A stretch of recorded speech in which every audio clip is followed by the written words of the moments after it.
സ്വയം പരിചയപ്പെടുത്തുക.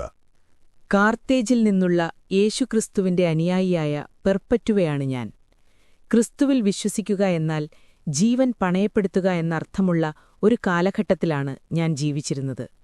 ചെറുപ്പവും കുലീന കുടുംബത്തിൽ നിന്നുള്ളയാളുമായിരുന്നെങ്കിലും ദൈവത്തോടുള്ള വിശ്വാസം ഞാൻ തിരഞ്ഞെടുത്തു.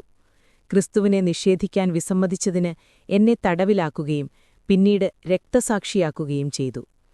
യഥാർത്ഥ സ്വാതന്ത്ര്യവും നിത്യജീവനും യേശുവിൽ മാത്രമേ കണ്ടെത്താൻ കഴിയൂ എന്നതിന്റെ സാക്ഷ്യമായി എന്റെ ജീവിതം. എപ്പോഴാണ് നിങ്ങളെ പിടികൂടിയത്? യേശുക്രിസ്തുവിലുള്ള എന്റെ വിശ്വാസം പരസ്യമായി ഏറ്റുപറഞ്ഞതിന് തൊട്ടുപിന്നാലെയാണ് ഞാൻ പിടിക്കപ്പെട്ടത്. കാർത്തേജിലെ പീഡനകാലത്ത് റോമൻ ദൈവങ്ങളെ ആരാധിക്കാൻ വിസമ്മതിച്ചതിന് വിശ്വാസികളെ അറസ്റ്റ് ചെയ്തു. വിശ്വസ്തനായി തുടരാനും ക്രിസ്തുവിനെ നിഷേധിക്കാതിരിക്കാനും ഞാൻ തീരുമാനിച്ചതിനാൽ മറ്റു ക്രിസ്ത്യാനികളോടൊപ്പം എന്നെയും കസ്റ്റഡിയിലെടുത്തു. അച്ഛൻ എന്താണ് നിന്നോട് പറഞ്ഞത്? എന്റെ വിശ്വാസം നിഷേധിക്കാൻ അച്ഛൻ എന്നോട് അപേക്ഷിച്ചു.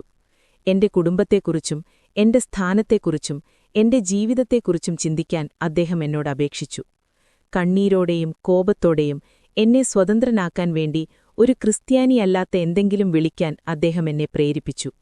എന്നാൽ ഒരു പാത്രത്തെ മറ്റൊരു പേരിൽ വിളിക്കാൻ കഴിയാത്തതുപോലെ ക്രിസ്തുവിന്റെ അനുയായി എന്നല്ലാതെ മറ്റൊന്നും വിളിക്കാൻ എനിക്ക് കഴിയില്ലെന്ന് ഞാൻ അദ്ദേഹത്തോട് സൗമ്യമായി പറഞ്ഞു. സ്വതന്ത്രനാകാൻ എന്തെങ്കിലും അവസരമുണ്ടായിരുന്നോ? അതെ, ഒരവസരമുണ്ടായിരുന്നു. യേശുക്രിസ്തുവിനെ തള്ളിപ്പറഞ്ഞും റോമൻ ദൈവങ്ങൾക്ക് ബലിയർപ്പിച്ചും എനിക്ക് സ്വാതന്ത്ര്യം നേടാമായിരുന്നു. അധികാരികൾ എന്നെ അങ്ങനെ ചെയ്യാൻ പ്രേരിപ്പിച്ചു. എന്റെ കുടുംബം ഞാൻ ജീവിതം തിരഞ്ഞെടുക്കുമെന്ന് പ്രതീക്ഷിച്ചു. എന്നാൽ ക്രിസ്തുവില്ലാത്ത സ്വാതന്ത്ര്യം അതിലും വലിയ തടവറയാകുമായിരുന്നു. യഥാർത്ഥ സ്വാതന്ത്ര്യം ക്രിസ്തുവിൽ മാത്രമേ കണ്ടെത്താൻ കഴിയൂ എന്നറിഞ്ഞുകൊണ്ട് ഞാൻ സുരക്ഷയേക്കാൾ വിശ്വാസമാണ് തിരഞ്ഞെടുത്തത്. നിങ്ങളെ എവിടേക്കാണ് അയച്ചത്? കാർത്തേജിലെ മറ്റു വിശ്വാസികളോടൊപ്പം എന്നെ ജയിലിലേക്കയച്ചു.